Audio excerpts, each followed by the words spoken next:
When was the last time you actually stopped and asked yourself, like really asked, why a good man, a capable man, an emotionally available, willing man, looked at everything a relationship could offer him and quietly decided it wasn't worth it? Not because he was broken, not because he was immature, but because he did the math and the numbers didn't add up. That question makes people uncomfortable. And honestly, that's kind of the whole point. Because here's the myth that almost everyone believes right now. The myth that's driving this entire conversation completely off course. The myth is this: men are disappearing from relationships because they're emotionally unavailable, commitment phobic, or just selfish. That's the story being told everywhere. In podcasts and group chats and comment sections. Men are checked out. Men don't want love. Men are Peter Pans who never grew up. I want to challenge that directly, because when we accept the wrong explanation, we stop looking for the right one, and right now we're so committed to this story about emotionally unavailable men that we're completely missing what's actually happening underneath it.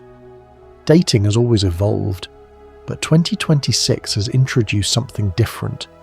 Across multiple surveys and research reports, more men than ever say they're not actively dating, not pursuing relationships, not looking.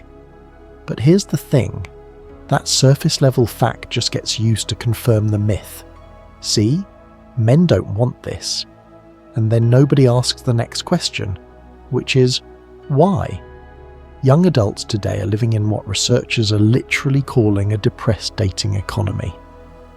The State of Our Union's 2026 report found that many young adults are experiencing a dating recession during their prime dating years. Most aren't dating much. Many are struggling with real barriers to even starting a relationship, let alone building toward marriage or family. That word, recession. Sit with that for a second. A recession doesn't happen because people stop wanting things.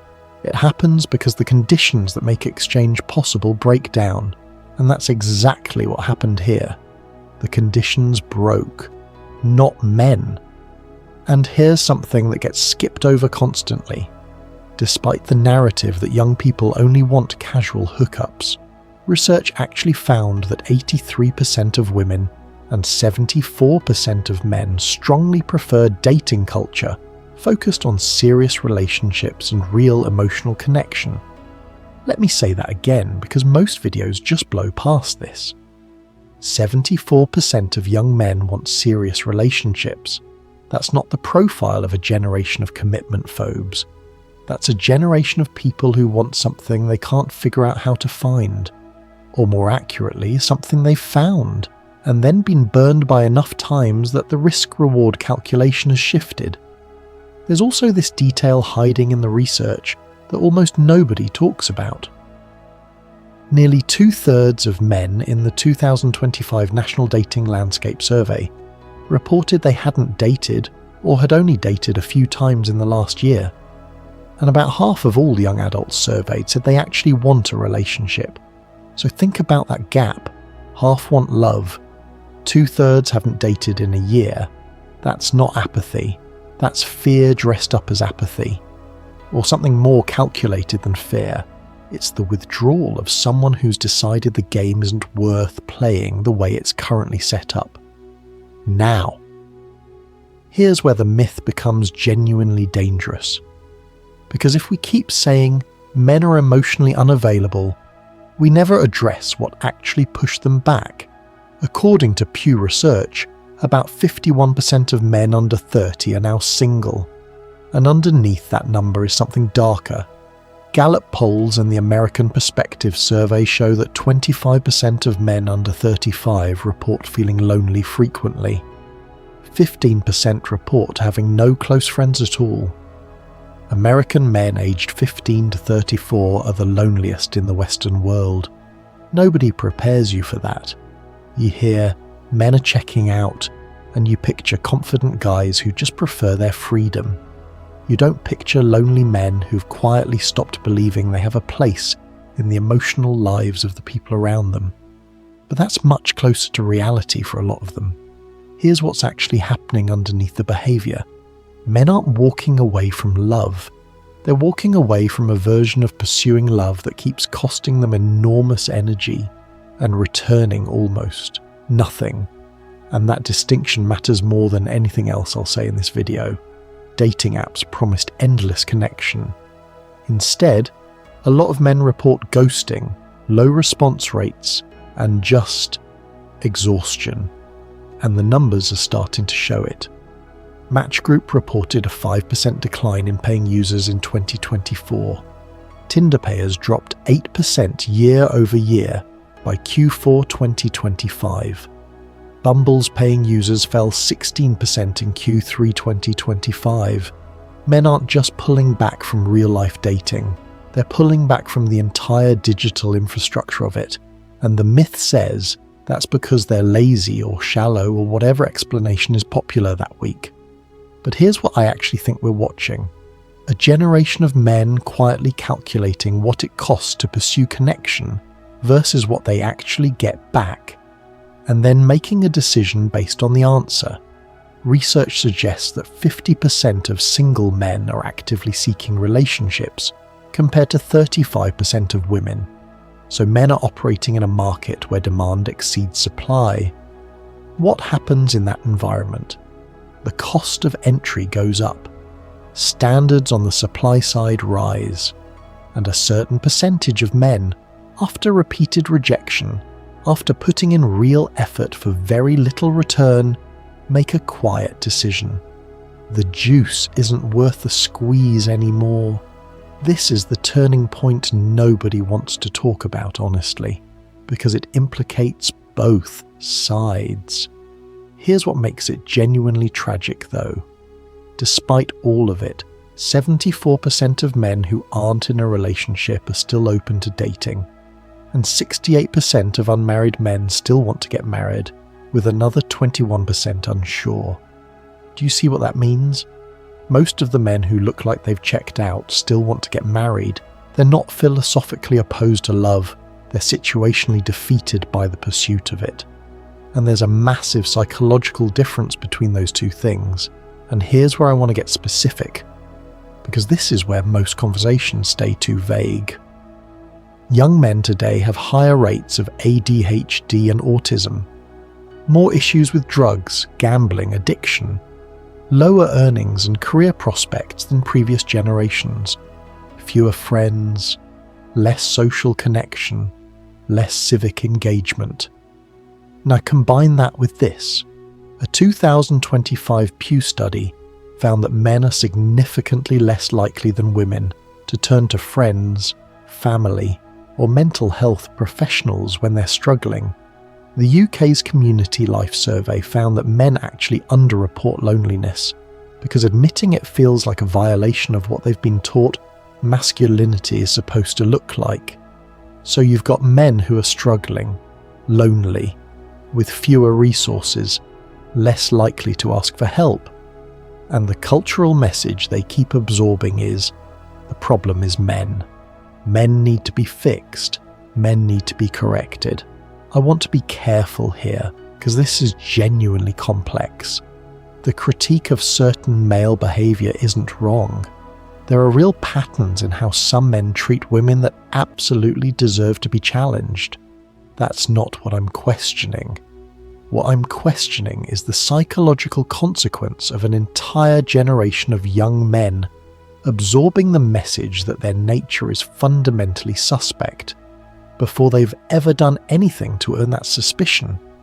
Because here's what that actually produces. It doesn't produce more emotionally available men. It produces men who feel like there's no version of themselves that will ever be good enough. So why try? While more than 3/4 of boomers and Gen X report having had a serious relationship in their teen years, only 56% of Gen Z adults say the same.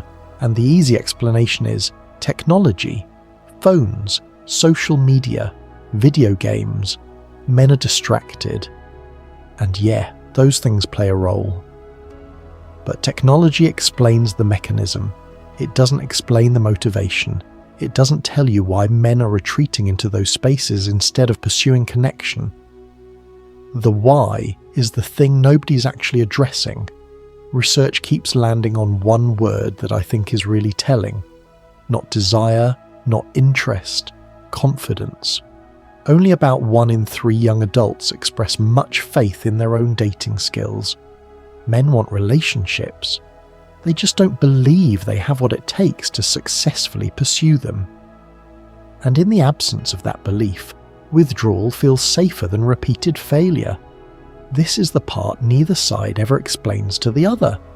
Women look at men who aren't pursuing and rid it as lack of interest, as the myth. But men who are withdrawing often aren't doing it because they don't care. They're doing it because they have cared repeatedly or has put in the effort and received enough rejection or enough relational pain that their nervous system has started treating the attempt itself as a threat. And then there's this. Young separated men have an 8-fold greater risk of suicide than their married counterparts. Relationship breakdown is a significant risk factor for suicide in men, and it's an area that's received almost no research attention. Read that again, 8-fold. This isn't a dating trend. This is a public health pattern hiding inside a conversation that keeps getting reduced to, why won't men commit? So what do we actually do with all of this? Here's the reframe I want to leave you with, and it applies to both sides. If you're a woman watching good men disappear from your life and you can't figure out why, stop assuming it's emotional unavailability and start asking what signals the men around you are actually receiving. Not what you intend to signal, what lands. A man who's been burned enough times doesn't read enthusiasm as a green light. He reads it as a risk. And earning his trust isn't about being more available. It's about being more consistent and genuinely reciprocal over time. If you're a man who's quietly withdrawn because the math stopped working, understand the difference between protecting yourself and imprisoning yourself. Withdrawing from bad patterns is healthy. Withdrawing from the possibility of connection entirely will cost you more than the risk you're trying to avoid. The research is clear on this. Isolated men don't thrive. Connection isn't optional for human beings regardless of gender. The real epidemic isn't that men are disappearing. The real epidemic is that both men and women are becoming more afraid of each other and less equipped to build across that fear. And the myth, the one that says men just don't want this, is the thing keeping both sides from finding each other. Because here's what the data actually shows when you read it honestly. Men want love. Women want love. Both are struggling to find it. Both are more scared than they let on. Both have been hurt in ways that didn't get enough attention, and both are making the other pay for damage they didn't cause. That's the thing worth fixing. Not men, not women. The gap between what both sides genuinely want and what the current culture has equipped them to build together. The old version of how men and women found each other is broken, but the desire that used to drive it, still completely intact on both sides. The question is whether we're willing to stop fighting about who broke it and start building something better,